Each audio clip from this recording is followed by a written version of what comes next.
Gourmet to the stars. Scene 10. I go back to the starport. Characters: Lory, Gato. The buildings passed in a blur, and the bot navigating this gyro bike said nothing.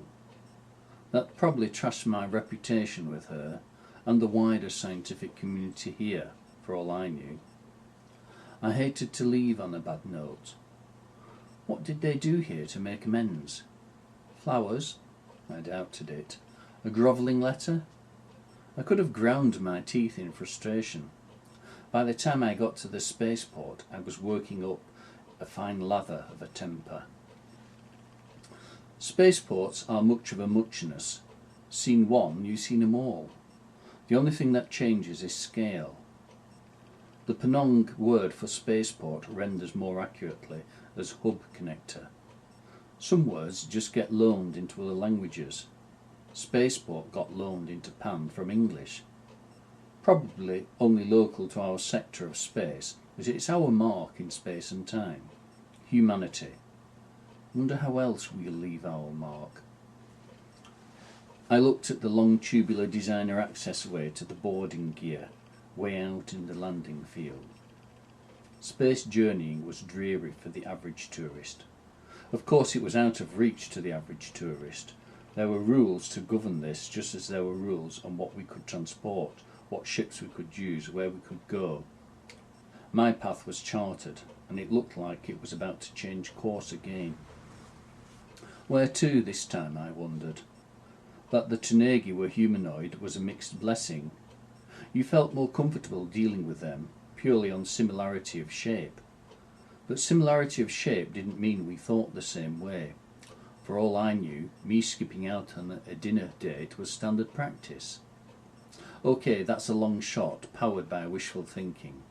I still felt bad about it. I hoped this wasn't going to be up sticks immediately. Past experience told me that this was a possibility. On Hanago 3, seed whisked me out pretty sharpish. I wasn't even given opportunity to retrieve my belongings from the room I'd rented.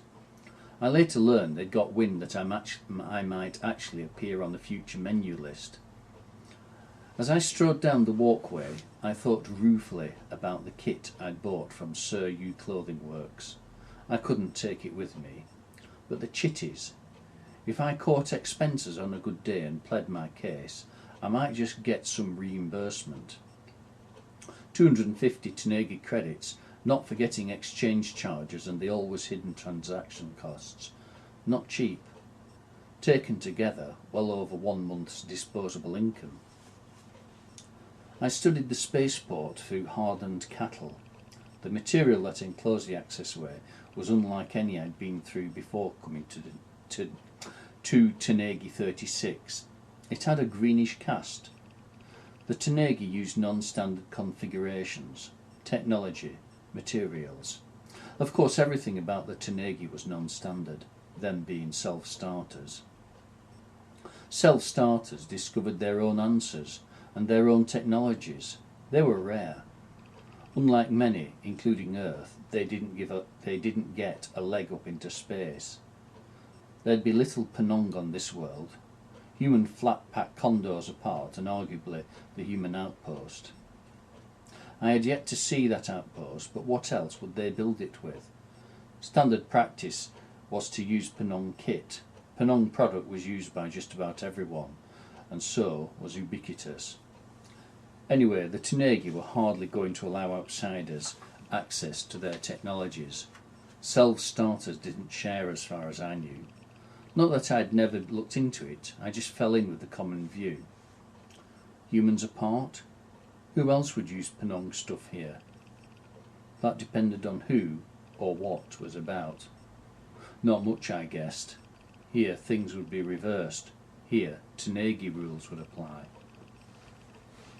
This was a borderline world. You could tell from the traffic on the docks. There was none. Fuel handlers, hydration pumps and other ingress conduits stood idle at each launching bay. The shuttle that had brought me down was gone back into orbit. The spaceship, the Flenegish, will be long gone by now, reaching for the interstellar void. I'd be amazed if Tanegi 36 was visited by more than one ship per day, including in-system activity. I was close to off-world admin. The place was strewn with signs. A lone traveller's outlet sold a selection of Tanegi journals. Hidden in the bottom corner was a single tattered copy of the London Times. It looked well thumbed. A small sticker on it proudly proclaimed, "Replica only, ask for details." Finally, I located the sign I was looking for and walked the last few yards to off-world communications.